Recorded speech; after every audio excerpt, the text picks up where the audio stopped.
ನಮಸ್ಕಾರ, ನೀವು ನೋಡ್ತಿದ್ದೀರಾ ನ್ಯೂಸ್ ಫಸ್ಟ್. ಇವತ್ತಿನ ಪ್ರಮುಖ ವಿಷಯಕ್ಕೆ ಉತ್ತರ ಕೊಡಿ ಅಂತ ಕೇಳೋ ಸಮಯ ಇದು. ನಾನು ನಿಖಿಲ್ ಜೋಶಿ.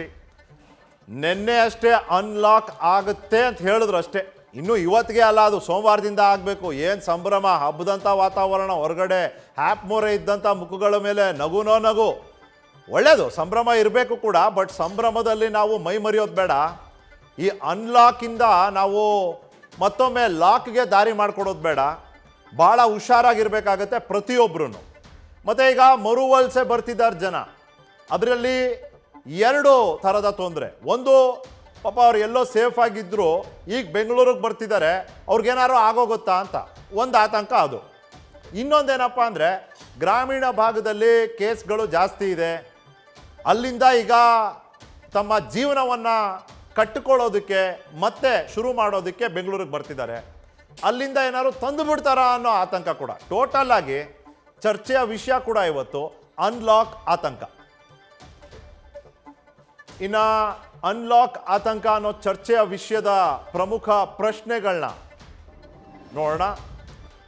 ಅನ್ಲಾಕ್ನಿಂದ ಆಗುವ ಅಥವಾ ಮರುವಲಸೆಯ ಅಪಾಯಗಳೇನು? ರಿವರ್ಸ್ ಮೈಗ್ರೇಷನ್ ಆಗ್ತಾ ಇದೆ ಇವಾಗ, ಇದರ ಅಪಾಯಗಳೇನು? ಸಾಂಕ್ರಾಮಿಕ ರೋಗ ತಜ್ಞರು ಇರ್ತಾರೆ, ಅವ್ರು ಹೇಳ್ತಾರೆ. ಇನ್ನು ಜೀವನಕ್ಕಾಗಿ ಬರುತ್ತಿರುವ ಜನರ ಜೀವ ಉಳಿಸಲು ಸೂತ್ರವೇನು? ಇಲ್ಲಿ ಜೀವನೂ ಉಳಿಬೇಕು, ಜೀವನೂ ನಡಿಬೇಕು. ಎಷ್ಟು ಸತಿ ಹೇಳಿದ್ರು ಸಾಲದು. ಆರ್ಥಿಕ ಚಟುವಟಿಕೆ ಆಗಬೇಕು, ನಿಯಂತ್ರಣ ಕೈ ತಪ್ಪಬಾರ್ದು.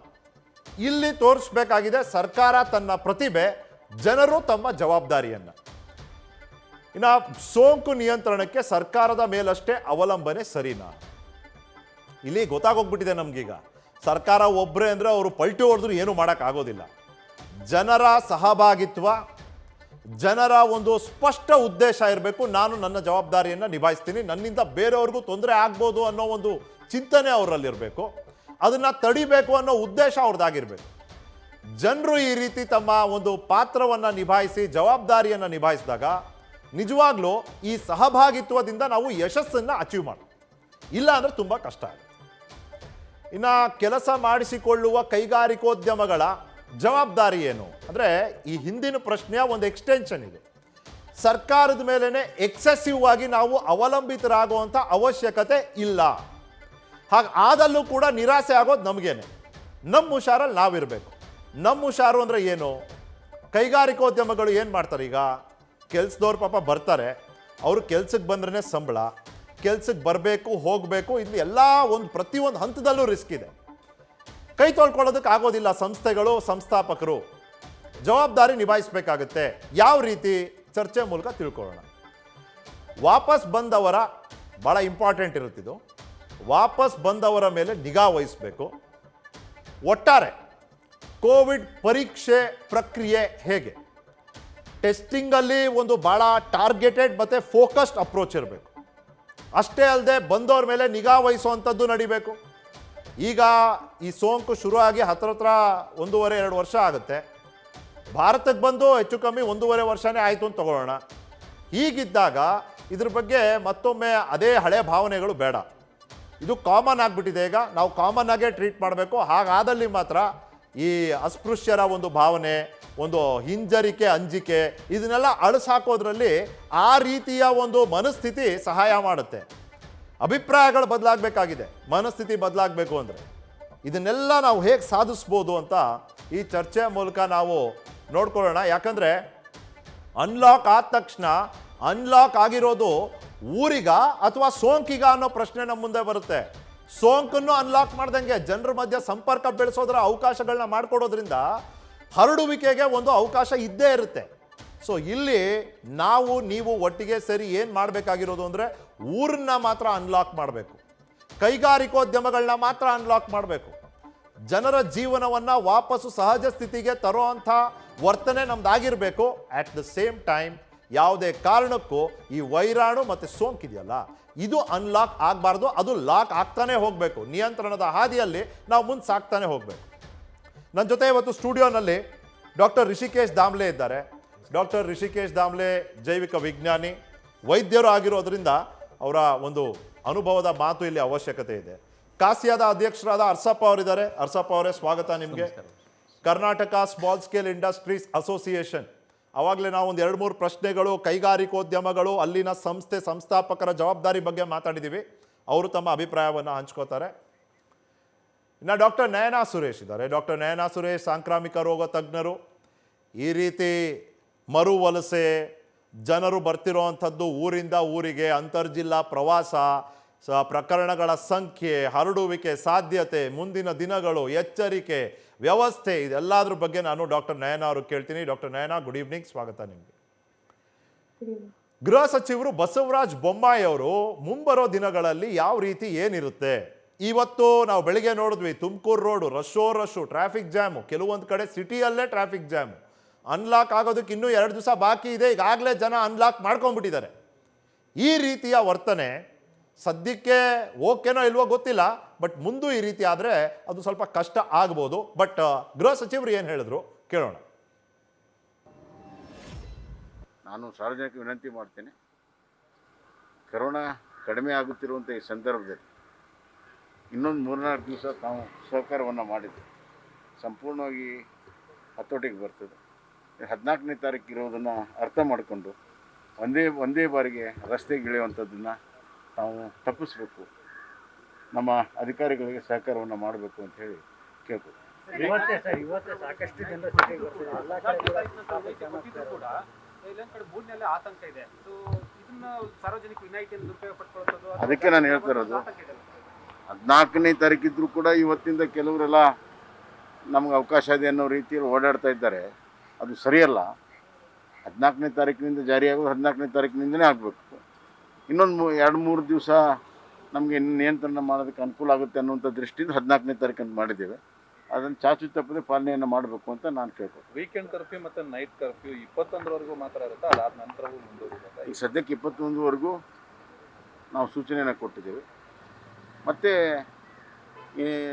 ಅದು ಹತ್ತಿರ ಬಂದಾಗ ಇನ್ನೊಂದು ಸತಿ ಕೋವಿಡ್ಡಿನ ಪರಿಸ್ಥಿತಿಯನ್ನು ಅವಲೋಕನವನ್ನು ಮಾಡಿ ಮುಂದೆ ಅದು ವಿಸ್ತರಣೆ ಮಾಡಬೇಕನ್ನುವ ಬೇಡವ ಅನ್ನುವಂಥ ತೀರ್ಮಾನ ಅದನ್ನೇ ಹೇಳಿದ್ದೀನಿ. ಈಗ 14ನೇ ತಾರೀಕು ಆಗೋದನ್ನು ಕೆಲವರು ಇವತ್ತಿರುವಂಥ ಭಾವನೆ ಏನಿದೆ ಅದು ಸರಿಯಲ್ಲ. ನಿಯಂತ್ರಣ, ಸ್ವಯಂ ನಿಯಂತ್ರಣ ಮಾಡಬೇಕು. ನಮ್ಮ ಪೊಲೀಸ್ ಅಧಿಕಾರಿಗಳಿಗೆ ಸಹಕಾರವನ್ನು ಕೊಡಬೇಕು. ಫೋರ್ಸನ್ನು ಯೂಸ್ ಮಾಡುವ ಅವಶ್ಯಕತೆ ಬರಬಾರ್ದು. ಆ ಹಿನ್ನೆಲೆಯಲ್ಲಿ ಸಹಕಾರವನ್ನು ಮಾಡಬೇಕಂತ ಕೇಳಿ. ಈಗ ಸಚಿವರೇ ಹೇಳಿಬಿಟ್ರು, ನಾವೇನು ಹೇಳಿದ್ವಿ ಸಚಿವರು ಹೆಚ್ಚು ಕಮ್ಮಿ ಅದನ್ನೇ ಹೇಳಿದ್ದಾರೆ, ಅಂದರೆ ನಮ್ಮಿಂದ ಹೇಳಿದ್ರು ಅಂತಲ್ಲ.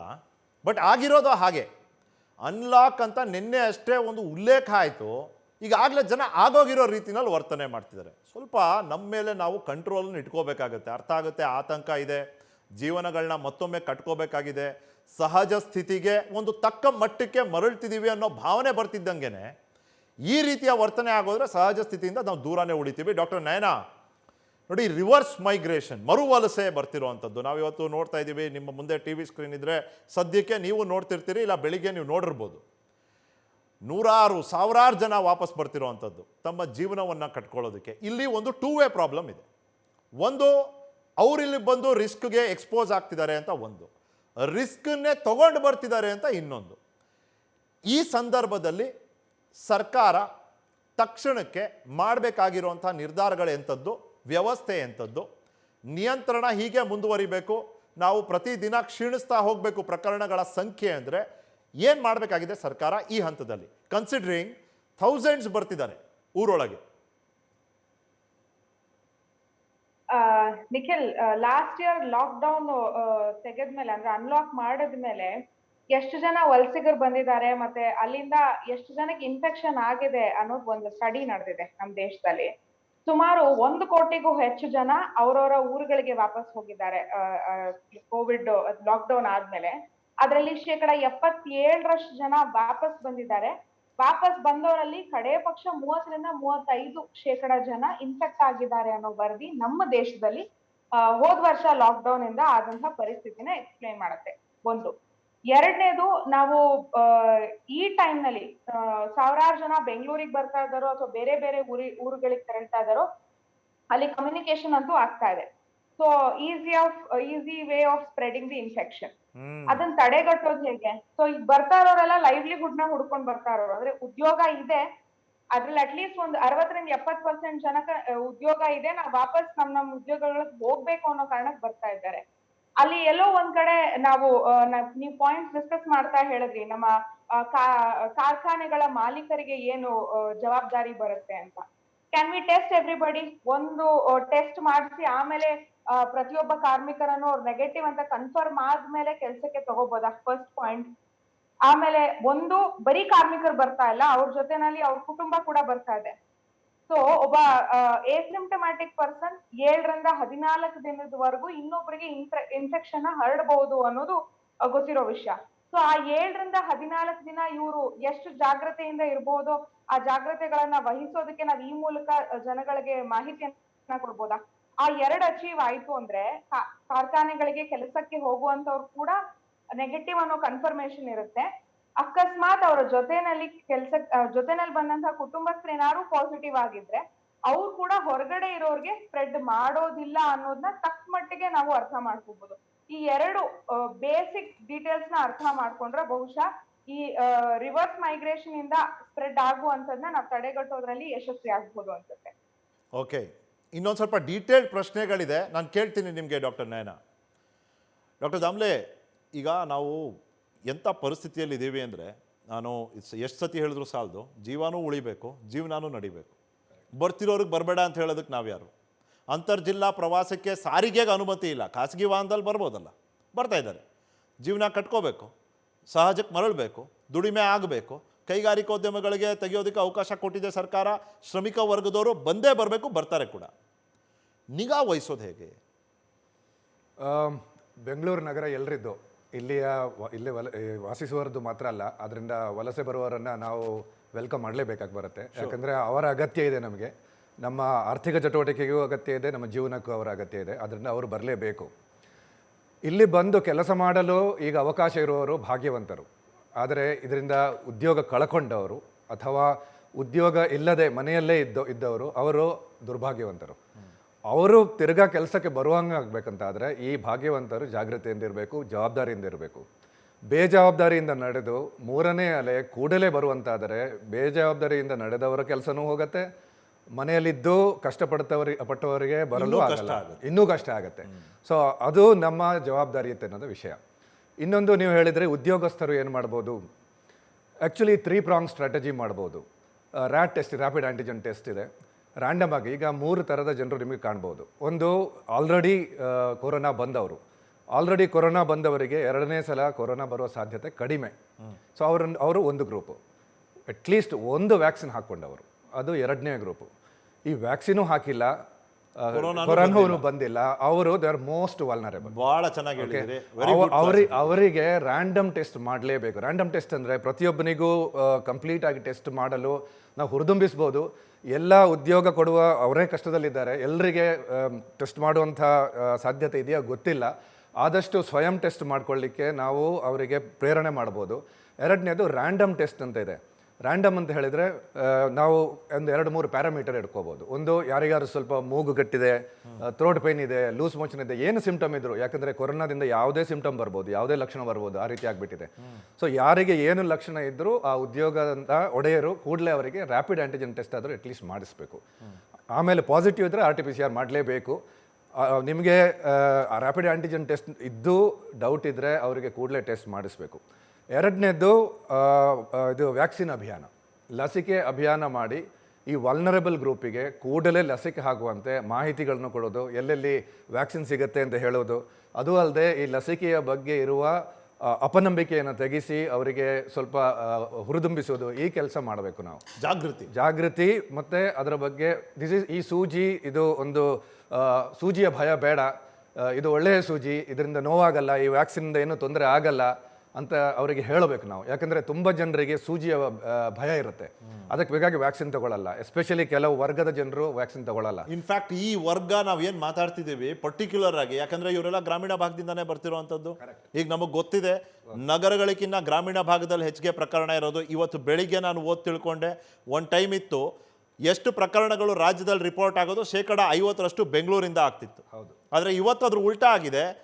20% ಮಾತ್ರ ಬೆಂಗಳೂರಿಂದ ಆಗ್ತಿರೋದು, 80ಕ್ಕೂ ಹೆಚ್ಚು ಪ್ರತಿಶತ ಬೇರೆ ಬೇರೆ ನಗರಗಳಿಂದ ಆಗ್ತಿರುವಂಥದ್ದು, ಎಸ್ಪೆಷಲಿ ಗ್ರಾಮೀಣ ಭಾಗದಿಂದ. ಯಾಕೆ? ಗ್ರಾಮೀಣ ಭಾಗದಲ್ಲಿ ಜನರಿಗೆ ಒಂದು ಹಿಂಜರಿಕೆ ಇದೆ, ಒಂದು ಅಂಜಿಕೆ ಇದೆ, ಅಪನಂಬಿಕೆಗಳು ಜಾಸ್ತಿ ಇದೆ. ವ್ಯಾಕ್ಸಿನ್ ಬಗ್ಗೆನೂ ಹೌದು, ಟೆಸ್ಟಿಂಗ್ ಬಗ್ಗೆನೂ ಹೌದು. ಅಲ್ಲಿಗೆ ಜಾಗೃತಿ ಅಂತ ಮತ್ತೆ ಬರ್ತೀವಿ. ಅದೇ ಡಾಕ್ಟರ್ ನಯನ ಈಗ ಕರೆಕ್ಟಾಗಿ ಹೇಳಿದ್ರು, ಇಲ್ಲಿ ಉದ್ಯೋಗಕ್ಕೆ ಬಂದವರು ಮಾತ್ರ ಅಲ್ಲದೆ ಅವರ ಜೊತೆಗೆ ಅವರ ಫ್ಯಾಮಿಲಿಯವರು ಬಂದಿದ್ದಾರೆ.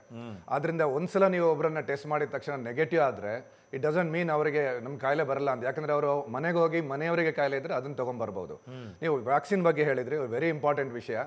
ಎಲ್ಲರೂ ಈ ಸಾಮಾಜಿಕ ಜಾಲತಾಣದಲ್ಲಿ ಬರುವ ಸುದ್ದಿಗಳು, ಅದು ವಿಚಿತ್ರವಾದ ಸುದ್ದಿಗಳು, ಸ್ವಲ್ಪ ವಿಭಿನ್ನವಾದ ಸುದ್ದಿಗಳಿದ್ರೆ ಅದನ್ನು ಹಂಚುವ ಮುಂಚೆ ಸ್ವಲ್ಪ ಯೋಚನೆ ಮಾಡಬೇಕು. ಅದರ ಬಗ್ಗೆ ಕೇಳಿ ಬೇರೆಯವ್ರ ಹತ್ರ ಕೇಳ್ಬೋದು, ಇಲ್ಲಾಂದ್ರೆ ಗೂಗಲ್ ಮಾಡಿ ಅಂತರ್ಜಾಲದಲ್ಲಿ ನೋಡಿ ಇದು ನಿಜನಾ ಸುಳ್ಳ ಅಂತ ನೋಡಬೇಕು. ಈ ಗೂಗಲ್ಲು ಇದೆಲ್ಲ ಒಂದು ವರ್ಗಕ್ಕೆ ಸೀಮಿತ. ಮತ್ತೊಮ್ಮೆ ನಾವು ಶ್ರಮಿಕ ವರ್ಗದ ಹತ್ರ ಮಾತಾಡ್ಬೇಕಾದ್ರೆ ಅದು ಹೇಗೆ ಹೇಳೋದು, ಪಾಪ ಅವರು ಮುಗ್ಧ ಜನ ಅನ್ಸುತ್ತೆ. ಹೌದು, ಮುಗ್ಧರು ಏನಾದ್ರು ಹೇಳಿಬಿಟ್ರೆ ಅದನ್ನ ನಂಬಿಟ್ಟಿರ್ತಾರೆ. ವ್ಯಾಕ್ಸಿನ್ ತಗೊಂಡ್ರೆ ಮಕ್ಕಳಾಗಲ್ವಂತ್ರಿ ಅಂದ್ರೆ ನಂಬೇ ಬಿಡ್ತಾರೆ. ಇಡೀ ಊರೇ ವ್ಯಾಕ್ಸಿನ್ ತಗೊಳ್ಳೋದಿಲ್ಲ. ಇಲ್ಲಿ ಜಾಗೃತಿಯಲ್ಲಿ ಅರ್ಸಪ್ಪ ಅಂತವರ ಒಂದು ದೊಡ್ಡ ಪಾತ್ರ ಇದೆ ಅಂತ ನಾನು ನಂಬಿದ್ದೀನಿ. ಸಂಘಟನೆಗಳು, ಕಾರ್ಮಿಕ ಯೂನಿಯನ್ಗಳು, ಸಂಸ್ಥಾಪಕರು, ಇವ್ರನ್ನೆಲ್ಲ ಒಂದು ಒಳ್ಳೆ ಹುದ್ದೆಯಲ್ಲಿರೋದ್ರಿಂದ ಇವ್ರಿಗೆ ರೀಚ್ ಇರುತ್ತೆ, ಜನ ಇವ್ರ ಮಾತು ಕೇಳ್ತಾರೆ. ಅರ್ಸಪ್ಪ ಅವರೇ ಈ ಜವಾಬ್ದಾರಿಯನ್ನೇ ನೀವು ಹೇಗೆ ನೋಡ್ತೀರಿ ಅಂತ? ಸರ್, ಖಂಡಿತ ನಮ್ಮ ಡಾಕ್ಟರ್ಸು ಒಳ್ಳೆ ಪಾಯಿಂಟ್ಸ್ ಹೇಳಿದ್ರು, ಇಬ್ಬರೂ ಒಪ್ಕೋತೀನಿ. ಇವತ್ತಿನ ದಿವಸ ಆಗಬೇಕಾಗಿರೋದು ಸರ್, ಇವತ್ತು ಒಂದು ಆರ್ಥಿಕ ಪರಿಸ್ಥಿತಿ ನೋಡಿ ಇವತ್ತು ಇಂಡಸ್ಟ್ರೀಸ್ ಓಪನ್ ಆಗಲೇಬೇಕಾಗಿದೆ. ಮತ್ತು ಜನಗಳು ಇಲ್ಲಾಂದರೆ ಇವತ್ತು ಏನಾಗಿದೆ, ಇವತ್ತು ನಾವು ಫ್ಯಾಕ್ಟ್ರೀಸ್ ಓಪನ್ ಆಗಲಿಲ್ಲ ಅಂದರೆ ಇನ್ನಷ್ಟು ಜನ ಕಾರ್ಮಿಕರು ಮತ್ತು ನಮ್ಮ ಕೈಗೆ ಸಿಗದಂಗೆ ಆಗ್ತಾರೆ. ಇವತ್ತಿನ ಪರಿಸ್ಥಿತಿಗೆ ಇಮ್ಮಿಡಿಯೇಟಾಗಿ ಆಗಬೇಕಾಗಿರೋಂಥದ್ದು ನೀವು ಹೇಳ್ದಂಗೆ ಸಾಕಷ್ಟು ಜನ ಇವತ್ತು ಹೊರಗಡೆ ಏನು ಹೋಗಿದ್ರು ಅವರೆಲ್ಲ ವಾಪಸ್ ಬರ್ತಾ ಇದ್ದಾರೆ. ಸರ್, ಒಂದು ಗೌರ್ಮೆಂಟು ಸರ್ ಯಾರು ಬರ್ತಾ ಇದ್ದಾರೆ ಎಲ್ಲ ನಮ್ಮ ಟೋಲಲ್ಲಿ ಬರಬೇಕು ಸರ್. ಅವರೆಲ್ಲ ಇವು ಹೆಂಗೆ ಬರ್ತಾ ಇದ್ದಾರೆ, ಒಂದು 4-5 ಜನ ಬರೋವಂಥ ಗಾಡಿಯಲ್ಲಿ 15 ಜನ ಬರ್ತಾ ಇದ್ದಾರೆ. 15 ಜನ ಬರ್ತಾರೆ. ಅದು ಎಲ್ಲಿಂದ 2-3 ಗಾಡಿಗಳು ನೋಡಿದೆ ಆ ಥರ ಸರ್, ಅದು ಥೌಸಂಡ್ಸ್ ಆಫ್ ವೆಹಿಕಲ್ಸ್ ಆ ಥರ. ಹೌದು. 15 ಜನ ಬರ್ತಾ ಇದ್ದಾರೆ. ಅವರೆಲ್ಲ ಎಲ್ಲಿಂದ ಬರ್ತಾರೆ? ಗುಲ್ಬರ್ಗ, ಅಲ್ಲೆಲ್ಲ ಬೇರೆ ಬೇರೆ ದೂರದಿಂದ ಬರ್ತಾ ಇದ್ದಾರೆ ಸರ್, ಭಾಳ ದೂರದಿಂದ, ಅಷ್ಟು ದೂರದಿಂದ ಬರ್ತಾರೆ. 5 ಜನ ಬರೋ ಕಡೆ 15 ಜನ ಬರ್ತಾರೆ ಸರ್. ಟೋಲಲ್ಲಿ ಒಂದು ಕೌಂಟ್ರ್, 2-3 ಕೌಂಟ್ರ್ಗಳು ಹಾಕಿ ಇಮಿಡಿಯೇಟಾಗಿ, ಇದು ಬರೋದು ಇನ್ನೊಂದು ಸೋಮವಾರದವರೆಗೂ ಬರ್ತಾರೆ ಅಷ್ಟೇ. ಕೌಂಟ್ರ್ಗಳು ಹಾಕಿ ಅವರಿಗೆ ಒಂದು ಡಾಕ್ಟ್ರ್ ಹೇಳ್ದಂಗೆ ಒಂದು ಎಕ್ಸಾಮ್ ಪರೀಕ್ಷೆ ಮಾಡಬೇಕು. ಅವ್ರಿಗೆ ಏನಿದೆ, ಅವರಿಗೆ ಕೊರೋನಾ ಇದೆಯಾ ಇಲ್ವಾ, ಪಾಸಿಟಿವ್ನಾ ನೆಗೆಟಿವ್ನಾ, ಅಥವಾ ಯಾವ ಸ್ಟೇಜಲ್ಲಿದೆ ಏನು ಅಂತೇಳಿ ಅಲ್ಲೇ ಹಿಡಿದು ಹಾಕಬೇಕು ಸರ್. ಆ ಕೆಲಸ ಆದರೆ ಭಾಳಷ್ಟು ನಾವು ಕೊರೋನಾ ಹರಡೋದನ್ನು ತಡಿಬಹುದು. ಅಲ್ಲ, ಪ್ರಾಯೋಗಿಕವಾಗಿ ಪ್ರತಿಯೊಬ್ಬರಿಗೆ ಮಾಡೋದು ಕಷ್ಟ ಆದರೂ ಕೂಡ ಅಟ್ಲೀಸ್ಟ್ ಒಂದು ರ್ಯಾಂಡಮ್ ಒಂದು 10-20% ಟೋಟಲ್ ಆಗಿ ಬರೋ ಜನಸಂಖ್ಯೆಯಲ್ಲಿ ಒಂದು 10-20% ಅವ್ರನ್ನ ಟೆಸ್ಟ್ ಮಾಡಿದ್ರೆ, ಅಥವಾ ನೀವು ಬರೋರು ಅಲ್ಲಿ ಚೆಕ್ ಮಾಡಿಸ್ಕೊಂಬರ್ಬೇಕು. ಅದನ್ನು ಒಂದು ಹೇಳ್ಬೋದು. ಅಲ್ಲೇ ಒಂದು ಲೋಕಲ್ ವ್ಯವಸ್ಥೆ ಇರುತ್ತೆ, ಚೆಕ್ ಮಾಡಿಸ್ಕೊಂಬರೋಂಥದ್ದು ವ್ಯವಸ್ಥೆ ಇರುತ್ತೆ, ಅದನ್ನು ಮಾಡಿಸ್ಕೊಂಬರ್ಬೋದು. ಅಥವಾ ಇಲ್ಲಿ ನಮ್ಮವರು ನಾವು ಮಾಡಬೇಕಾಗಿರೋಂಥ ಪರಿಸ್ಥಿತಿ ಇಲ್ಲಿ ಇವತ್ತು ಟೋಲಲ್ಲಿ ಆಗಿದ್ದರೆ, ರ್ಯಾಂಡಮ್ ಆಗಿ ಆಗಿದ್ರು ಎಷ್ಟೋ ಜನ ಅದು ಸೇಫಾಗಿ ಮನೆ ಸೇರ್ಕೊಳ್ಳೋವಂಥವ್ರು. ಅದು ಒಂದು ಸರ್ಕಾರ ಮಾಡ್ಬೋದಾದ ಮಾಡಬೇಕಾಗಿರೋ. ಓಕೆ, ನಾನು ಇವಾಗ ಸರ್ ಇನ್ನೊಂದು ಇವತ್ತಿನ ದಿವಸ ಏನಾಗಿದೆ, ನಾವು ಇವತ್ತು ಸೋಮವಾರದಿಂದ ಫ್ಯಾಕ್ಟ್ರಿಗಳು ಓಪನ್ ಮಾಡಬೇಕು ಅಂತ ಇದ್ದೀವಿ ನಾವು. ಸೊ ಇವತ್ತು ನಮ್ಮ ಕಾಷಾಯದಲ್ಲೇ ನಾವು ವರ್ಕರ್ಸ್ಗೆ, ಬರೀ ವರ್ಕರ್ಸ್ಗೆ ಒಂದು 1250 ಇವತ್ತು ವ್ಯಾಕ್ಸಿನೇಷನ್ ಮಾಡಿಸಿದ್ವಿ ನಾವು. ಇವತ್ತು ವರ್ಕರ್ಸಿಗೆ ಒಂದೊಂದು ಏರಿಯಾ ವರ್ಕರ್ಸಿಗೆ ಮಾಡಿಸಿದ್ವಿ. ಮತ್ತು ಪೀಣ್ಯದಲ್ಲಿ ಇವತ್ತು 2 ಕಡೆ ಮಾಡಿಸಿದ್ವಿ ನಾವೇ. ಕಾಷಾಯಿಂದ ಒಂದು ಲೀಡರ್ಶಿಪ್ ತೊಗೊಂಡು ಯಾರೋ MLA ಏನೋ ಇನ್ನೊಬ್ಬರು ಯಾರನ್ನೋ ಹಿಡ್ಕೊಂಡು ಏನೋ ಮಾಡ್ಕೊಂಡು ಇವತ್ತು ನಮ್ಮಲ್ಲಿ ಮಾಡಿಸಿದ್ರು. ಭಾಷೆಯವ್ರನ್ನ ಕಾಲು ಹಿಡ್ಕೊಂಡು ಆ ಭಾಷೆಯವರು ಸ್ಪಾನ್ಸರ್ ಮಾಡಿದ್ರು. ನಾವು 1,150 ಜನಕ್ಕೆ ವ್ಯಾಕ್ಸಿನೇಷನ್ ಮಾಡಿಸಿದ್ವಿ. ಹಂಗೆ ಏನೋ ಯಾರನ್ನೋ ಒಂದು ಹಿಡ್ಕೊಂಡು ಅದನ್ನ ಏನೇನೋ ಮಾಡ್ತಾಯಿದ್ದೀವಿ. ಸೊ ಯಾಕೆ ನಾವು ಇದನ್ನು ಹೇಳ್ತಾ ಇದ್ದೀವಿ ಅಂದರೆ, ನಾವು ಇವತ್ತು ಒಂದು ಡಿಸೈಡ್ ಮಾಡಿದ್ದೀವಿ, ನಮ್ಮ MSMEಗೆ ಒಂದು ಸಂದೇಶ ಕೊಟ್ಟಿದ್ದೀವಿ. ಸೋಮವಾರದಿಂದ ನೀವು ಫ್ಯಾಕ್ಟ್ರಿಗಳು ಓಪನ್ ಮಾಡಬೇಕಾದ್ರೆ ಫಸ್ಟ್ ಅವನಿಗೆ ಅವ್ರ ಹತ್ರ ಒಂದು ವ್ಯಾಕ್ಸಿನೇಷನ್ ಆಗಿದೆಯಾ ಇಲ್ವಾ ನೋಡಬೇಕು ಸರ್. ಯಾಕೆ ಹೇಳ್ತೀನಿ ಅಂದರೆ, ಈ ಶ್ರಮಿಕ ವರ್ಗದ ಜನರಲ್ಲಿ ಆತಂಕ ಕೂಡ ಇರುತ್ತೆ ಸರ್. ಒಂದ್ಸತಿ ಆಸ್ಪತ್ರೆಗೆ ಹೋಗಬೇಕು ಅಂದ್ರೆ ಭಯ. ನಾನು ಅದ್ರ ಬಗ್ಗೆ ನಿಮ್ಮ ಹತ್ರ ಬಂದು ಕೇಳ್ತೀನಿ. ಅವರಲ್ಲಿ ವಿಶ್ವಾಸ ಬೆಳೆಸ್ಬೇಕು. ಹೌದು, ಅಂದ್ರೆ ನಮ್ಮನ್ನ ನೋಡ್ಕೊಳ್ಳೋರು ಇದ್ದಾರೆ, ನಮ್ಮ ಬಗ್ಗೆ ಕಾಳಜಿ ವಹಿಸೋರು ಇದ್ದಾರೆ ಅನ್ನೋದು ಬರೀ ಸರ್ಕಾರದಿಂದಾನೇ ಬರಬೇಕಾಗಿಲ್ಲ. ಸಂಸ್ಥೆ, ಸಂಸ್ಥಾಪಕರು, ನಿಮ್ಮಂತ ಅಸೋಸಿಯೇಷನ್ ಹೆಡ್ಸ್ ಇರ್ತೀರಿ, ನೀವೆಲ್ಲ ಅವರಲ್ಲಿ ಭಾವನೆನ ಮೂಡಿಸುವಂತ ಸಾಧ್ಯತೆ ಇದೆ. ಅದು ಅಟ್ ದ ಸೇಮ್ ಟೈಮ್ ನೀವು ಅವಕಾಶವನ್ನ ಬಳಸ್ಕೊಂಡು ಜಾಗೃತಿ ಕೂಡ ಮೂಡಿಸ್ಬೇಕು. ಇದು ಹೇಗೆ ಸಾಧ್ಯ? ಈಗ ಡಾಕ್ಟರ್ ನಯನ ಅವರು, ಅರ್ಸಪ್ಪ ಅವರೇ ಒಂದು ಸಜೆಷನ್ ಕೊಟ್ಟರು. ಸಂಸ್ಥೆಗಳು, ಸಂಸ್ಥಾಪಕರು ಯಾಕೆ ಟೆಸ್ಟಿಂಗು, ಲಸಿಕೆ ಇದೆರಡರಲ್ಲೂ ಒಂದು ಲೀಡ್ ರೋಲ್ ನಿಭಾಯಿಸಬೇಕು ಅಂತ. ನಿಮಗಿರೋಂಥ ಸವಾಲುಗಳ ಬಗ್ಗೆನೇ ನಾನು ಕೇಳ್ತೀನಿ. ಅಷ್ಟು ಈಸಿ ಇಲ್ಲ ಇದು ಕೂಡ. ಅಲ್ಲಿ ಜನರನ್ನ ಒಪ್ಪಿಸ್ಬೇಕು. ಈ ಶ್ರಮಿಕ ವರ್ಗದವ್ರಿಗೆ ಆವಾಗಲೇ ಹೇಳ್ದಂಗೆ ಒಂದು ಅಂಜಿಕೆ, ಹಿಂಜರಿಕೆ, ಜಾಗೃತಿ ಕಡಿಮೆ, ಮಾಹಿತಿ ಕಡಿಮೆ, ಇದೆಲ್ಲನೂ ಸರಿಪಡಿಸುವಂಥ ಜವಾಬ್ದಾರಿ ನಿಮ್ಮದೇ ಆಗಿರುತ್ತೆ. ಹಾಗಿದ್ದಾಗ ಅದನ್ನ ಹೇಗೆ ನಿಭಾಯಿಸ್ತೀರಿ? ನಿಭಾಯಿಸೋದಕ್ಕೆ ಇರುವಂಥ ಸವಾಲುಗಳೇನು? ಸೊ ನಿಖಿಲ್, ಏನಿಲ್ಲ, ಇದು ಇವತ್ತಿನ ದಿವಸ ನಮ್ಮ ಅಸೋಸಿಯೇಷನ್ಗಳು ಇವತ್ತು ಕಾಶ್ಯ ಥ್ರೂಔಟ್ ಸ್ಟೇಟ್ ನಮ್ಮ ಅಫಿಲಿಯೇಟೆಡ್ ಅಸೋಸಿಯೇಷನ್ಸ್ಗಳಿದೆ. ಎಲ್ಲ ಸಿಟಿಯಲ್ಲೂ ನಮ್ಮ ಅಸೋಸಿಯೇಷನ್ಗಳಿದೆ. ನಾವು ಮಾಡಲಿಕ್ಕೆ ರೆಡಿಯಾಗಿದ್ದೀವಿ. ಇವತ್ತು ಸಹ ನಾವು ಮೂರು ಕಡೆ ನಾವು ಕೊಟ್ಟಿರೋಂಥದ್ದು. ಇವತ್ತು ನಮ್ಮ ಕಾಶ್ಯದಲ್ಲಿ 1000 ಒಂದು ವರ್ಕರ್ಸ್ಗೆ ನಾವು ಕೊಟ್ವಿ. ಪಿಣ್ಯದಲ್ಲಿ ಒಂದು 2 ಕಡೆ 2 ಫ್ಯಾಕ್ಟ್ರಿಯಲ್ಲಿ ಇಟ್ಕೊಂಡು ಅಲ್ಲಿ ಒಂದು ಕಡೆ 500, ಒಂದು ಕಡೆ 300 ಕೊಟ್ವಿ. ನಮಗೆ ವ್ಯಾಕ್ಸಿನೇಷನ್ ಅವ್ರು ಸಪ್ಲೈ ಮಾಡಿದೆ ಗೌರ್ಮೆಂಟ್ ಕಡೆಯಿಂದ. ಇದಷ್ಟೇ ಅಲ್ಲ, ನಿನ್ನೆ ಅಷ್ಟೇ ನಾನು ನಮ್ಮ ಇಂಡಸ್ಟ್ರೀಸ್ ಮಿನಿಸ್ಟರ್ನ ನಾನು ಮೀಟ್ ಮಾಡಿದ್ದೆ, ಚೀಫ್ ಸೆಕ್ರೆಟರಿ ಅವ್ರನ್ನ ಮೀಟ್ ಮಾಡಿದ್ದೀನಿ, ಗೌರವಗುಪ್ತರಿಗೆ ಮೀಟ್ ಮಾಡಿದ್ದೀನಿ. ವ್ಯಾಕ್ಸಿನೇಷನ್ ಶಾರ್ಟೇಜ್ ಇದೆ ಇಲ್ಲ ಅಂತಾರೆ. ಸೊ ನಾವು ಕೆಲಸ ಮಾಡೋಕೆ ಹಿಡಿದೀವಿ. ನಾವು ವರ್ಕರ್ಸನ್ನ ಇವತ್ತು ನಾವು ಯಾವುದೇ ವರ್ಕರ್ ಇವತ್ತು ಊರಿಂದ ಬಂದವನಾಗಲಿ ಇಲ್ಲಿ ಇರೋನಾಗಲಿ ನಾಳೆ ಫ್ಯಾಕ್ಟ್ರಿ ಒಳಗಡೆ ಬರ್ಬೇಕಾದ್ರೆ ವ್ಯಾಕ್ಸಿನೇಷನ್ ಇಲ್ಲದೆ ನಾವು ಒಳಗಡೆ ಸೇರಿಸಲ್ಲ. ನಾವು ಅವ್ನಿಗೆ ಕಂಪ್ಲೀಟ್ SOP ಮೇಂಟೈನ್ ಮಾಡ್ತೀವಿ ನಾವು. ಆದರೆ ಅವ್ನು ವ್ಯಾಕ್ಸಿನೇಷನ್ ಅವ್ನು ತೊಗೊಂಡಿಲ್ಲ ಅಂದರೆ ಅವ್ನಿಗೆ ಕೊಡಿಸ್ಲಿಕ್ಕೆ ನಾವು ಎಲ್ಲಿ ಹೋಗ್ಬೇಕು ನಾವು? ಸೊ ಗೌರ್ಮೆಂಟ್ ಕಡೆಯಿಂದ ನಮಗೆ ಸಪೋರ್ಟ್ ಮಾಡಿ, ನೀವೆಲ್ಲ ಮಾಡಿ, ನಾವು ಇವಾಗ ಓನ್ಲಿ ವರ್ಕರ್ಸ್ಗೆ, ಓನ್ಲಿ ಲೇಬರರ್ಸ್ಗೆ ನೀವು ಈ ಕೆಲಸ ಮಾಡಿ ಅಂತ ನಮಗೆ ವ್ಯಾಕ್ಸಿನೇಷನ್ ಸಪ್ಲೈ ಮಾಡಿದ್ರೆ ನೀನು ಬೇರೆ ಎಲ್ಲ ಇನ್ಫ್ರಾಸ್ಟ್ರಕ್ಚರು ನಮ್ಮ ಕಡೆ ಇದೆ. ಅಂದರೆ ಒಂದು ಪ್ರಯಾರಿಟಿ ಕೂಡ ಕೊಡಬೇಕು, ಅಂದರೆ ಒಂದು ಆದ್ಯತೆ ಇರಬೇಕು. ಇಂಡಸ್ಟ್ರಿಯಲ್ ಲೇಔಟ್ಗಳು, ಇಂಡಸ್ಟ್ರಿಯಲ್ ಎಸ್ಟೇಟ್ಗಳಲ್ಲಿ ಆದ್ಯತೆ ಕೊಟ್ಟರೆ ನಾವು ಕಂಪ್ಲೀಟ್ ಅವ್ರಿಗೆ ಯಾರ್ಯಾರು ಕೆಲಸ ಮಾಡೋಕ್ಕೆ ಒಳಗಡೆ ಬರ್ತಾರೆ ಅಲ್ಲೇ ಚೆಕ್ ಮಾಡ್ತೀವಿ. ನೀನು ವ್ಯಾಕ್ಸಿನೇಷನ್ ಆಗಿಲ್ವೋ ಹೋಗಪ್ಪ ಒಂದು ತೊಗೊಂಬಂದ್ಬಿಡು ಅಂತ ಹೇಳ್ಬೋದು ಬೇಕಾದ್ರೆ. ನಮಗೆ ವ್ಯಾಕ್ಸಿನೇಷನ್ ಕೊಡ್ಲಿಕ್ಕೆ ನಮಗೆ ಆಗಲಿಲ್ಲ ಅಂದರೆ ಅವ್ನಿಗೆ ಏನು ಹೇಳ್ಬೇಕು ನಾವು? ಅವ್ನಿಗೆ ಒಳಗಡೆ ಬಿಟ್ಕೋಬೇಕಾ ಬೇಡವಾ? ಒಳಗಡೆ ಬಿಟ್ಕೊಂಡಿಲ್ಲ ಅಂದ್ರೆ ಊರಿಗೆ ಹೋಗ್ಬಿಡ್ತಾನೆ ಮತ್ತೆ ಅವನು. ಸೊ ಈ ಥರ ಪರಿಸ್ಥಿತಿಗಳಾಗಿದೆ. ಸೊ ಹಾಗಾಗಿ ಮತ್ತೆ ಇನ್ನೊಂದು ನಾವು ಇವತ್ತು ಇಂಡಸ್ಟ್ರಿ MSMEಗಳು ಓಪನ್ ಆಗಲಿಲ್ಲ ಅಂದರೆ ನಾವು ಅದೊಂದು ಇದಿದೆ, ಭಾಳ ತೊಂದರೆ ಆಗುತ್ತೆ, ಕೊರೋನಾ ಜಾಸ್ತಿ ಆಗುತ್ತೆ ಅಂತ. ಖಂಡಿತ ಇಲ್ಲ. ನಾವು MSMEಗಳಿಗೆ ಏನಾಗುತ್ತೆ, ವರ್ಕರ್ಸು ಬೆಳಗ್ಗೆ 6 ಗಂಟೆಗೆ ಬಂದುಬಿಡ್ತಾರೆ. 6ರಿಂದ 6:30, 7 ಗಂಟೆ ಒಳಗಡೆ ಫ್ಯಾಕ್ಟ್ರಿ ಒಳಗಡೆ ಬಂದುಬಿಡ್ತಾರೆ. ಮತ್ತು ಸಂಜೆ ಅವರು 5-6 ಗಂಟೆವರೆಗೂ ಅವರು ಫ್ಯಾಕ್ಟ್ರಿಯಿಂದ ಆಚೆನೇ ಬರಲ್ಲ. ಒಳಗಡೆನೇ ಅವರಿಗೆ ಊಟದ ವ್ಯವಸ್ಥೆ ಇರುತ್ತೆ, ಕಾಫಿ ತಿಂಡಿ ವ್ಯವಸ್ಥೆ ಇರುತ್ತೆ, ಎಲ್ಲ ಇರುತ್ತೆ. ಅವನು ಬಿಟ್ಟರೆ ಅವನು ಸಾಯಂಕಾಲ ಅವ್ನು ಡ್ಯೂಟಿ ಮುಗಿದ ತಕ್ಷಣ ಒಂದು ಬೈಕೋ ಏನೋ ಇರುತ್ತೆ, ತೊಗೊಂಡು ಸೀದಾ ಅವ್ನು ಮನೆಗೆ ಹೊರಟೋಗ್ತಾನೆ. ಸೊ ಇಂಥ ಪರಿಸ್ಥಿತಿಯಲ್ಲಿರುವಾಗ ಅವನು 8-10 ಗಂಟೆ ಕೆಲಸ ಮಾಡ್ತಾನೆ, ಅವನಿಗೆ ಸ್ಟ್ಯಾಮಿನಾ ಇರುತ್ತೆ, ಅವನಿಗೆ ಅವನು ಮನೆಗಿದ್ರೆ ರೋಗ ಬರುತ್ತೆ, ಫ್ಯಾಕ್ಟ್ರಿಲಿ ಕೆಲಸ ಮಾಡಿದ್ರೆ ಅವನಿಗೆ ರೋಗ ಬರೋಲ್ಲ. ಡಾಕ್ಟ್ರ್ ಒಪ್ಕೋತಾರೆ ಅನಿಸುತ್ತೆ ಅದನ್ನು. ಸೊ ಹಾಗಾಗಿ MSMEಗಳು ಓಪನ್ ಆಗಿರೋದ್ರಿಂದ ಅಲ್ಲಿ ಕೆಲಸ ಮಾಡೋದ್ರಿಂದ ಯಾವುದೇ ಥರದ ತೊಂದರೆಗಳು ಆಗಲಿಕ್ಕೆ ಚಾನ್ಸ್ ಇಲ್ಲ. ನಾವು ಅದನ್ನು ಅಲ್ಲಿ ಪಕ್ಕಾ SOP ನಾವು ಮೇಂಟೈನ್ ಮಾಡ್ತೀವಿ. ನಿಮಗೆ ಗೊತ್ತಿದೆ, ಇವತ್ತು ಲಾರ್ಜ್ ಸ್ಕೇಲ್ ಇಂಡಸ್ಟ್ರೀಸು ಅವರು ಸ್ಟಾಪೇ ಮಾಡಲಿಲ್ಲ, ಲಾಕ್ಡೌನೇ ಮಾಡಲಿಲ್ಲ. ಫಾರ್ ಎಕ್ಸಾಂಪಲ್ ಬಾಷ್ ಇರ್ಬೋದು, ಮತ್ತೊಂದು HAL, BHEL, ಅಲ್ಲೆಲ್ಲ 2000, 3000, 4000 ಜನ ಕೆಲಸ ಮಾಡ್ತಾರೆ. ಅವರೆಲ್ಲ ಯಾವುದೂ ಕ್ಲೋಸೇ ಮಾಡಿಲ್ಲ, ಅವ್ರು ನಡೀತಾನೇ ಇದ್ದಾವೆ ಅವು. ಅಲ್ಲಿ ಕೆಲವು ಕಡೆ ಬಂದಿರೋ ಅಂಥದ್ದು ಎಕ್ಸಾಂಪಲ್ಸ್ ಇದೆ. ಬಟ್ MSMEಗಳಲ್ಲಿ ಕೊರೋನಾ ಬಂದಿರೋಂಥದ್ದು ಚಾನ್ಸೇ ಇಲ್ಲ.